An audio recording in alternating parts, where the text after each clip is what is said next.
이날 싱하이밍 대사가 했던 얘기들 중에는 한일 관계에 대한 것도 있지만 굉장히 큰 틀의 중국의 미래에 대한 얘기가 있습니다. 이른바 중국몽이라고 하는데, 자, 과거에 이번에 했었던 그 시진핑 대통령, 싱하이밍 대사의 말, 그리고 문재인 대통령이 생각했던 한중 관계와 중국의 미래에 좀 맥이 닿아 있습니다. 5년 전, 6년 전 상황과 어제의 발언을 같이 보겠습니다.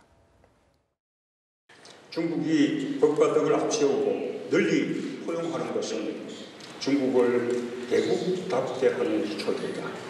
중국은 단지 중국이 아니라 주변국들과 어울려 있을 때 그 존재가 빛나는 국가입니다.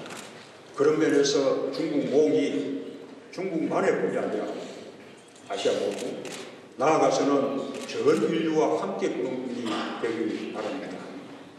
중국 국민들은 일시 단결해서 시진핑 주석의 지도하에 위대한 중국몽을, 중국 꿈을 실행하자는 그런 결심을 잘 모르시는 것 같습니다. 중국의 역사와 사회 제도를 이해하지 못한다면 그를 탈상공론이 될 수밖에 없습니다.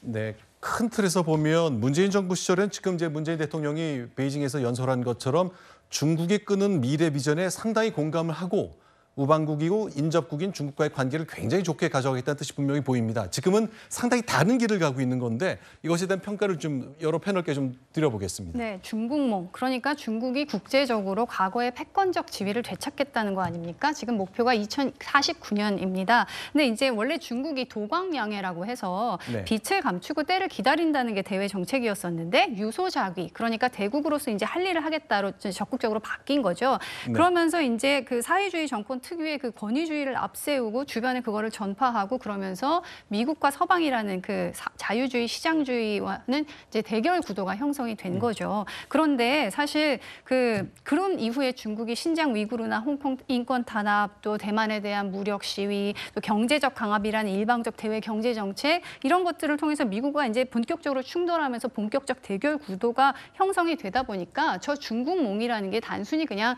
중국의 국력을 키우는 중국의 꿈, 이것을 넘어서 뭔가 그 글로벌 그 구도를 재편하고 어떤 시장주의와 자유주의를 위협하는 것으로 지금 받아들여지는 측면이 있고, 그것이 지금 진영 대결을 더 가속화하고 악화시키고 있다, 이런 상황입니다. 네.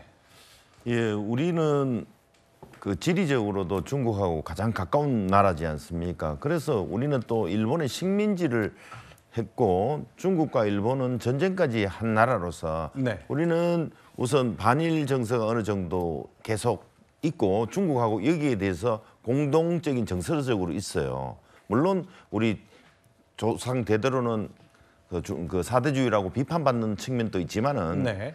하지만 지금 중국 인구가 있고 G2 그룹에 들어와서 G1이 미국이라면 G2가 중국인데 네. 이 어느 한쪽 편에 서서는 대한민국 이 지정학적으로 이 좁은 나라에서 어떻게 다음 우리 미래 세대가 살아갈 수가 있겠습니까? 그래서 저는 어느 한쪽에 계속 매달릴 것이 아니고 네. 지금 앞전에도 지금 사우디 문제에서 미국, 중국, 러시아가 계속 자기 이익에 유리하게끔 카멜레온처럼 변하고 있지 않습니까?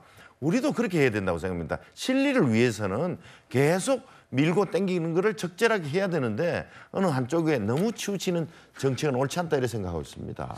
네, 지금 화면에 보이는 것은 이제 시진핑 주석이 한국을 방문했던 2014년 모습, 그리고 박근혜 대통령이 천안문 광장에 섰던 2015년 모습인데 그 당시를 생각하면 국제 질서가 정말 격세지감이다 싶을 정도로 많이 바뀌었습니다. 자, 앞서 소개해드린 대로 우크라이나 전쟁 이후에 또 미국과 중국의 기술 패권 경쟁이 시작된 이후에 많은 것이 달라졌습니다. 새로운 고민이 필요할 때라는 점, 최근에 있었던 이재명 대표와 싱하이밍 주한 중국 대사에 관련된 소식에서 확인할 수 있었습니다.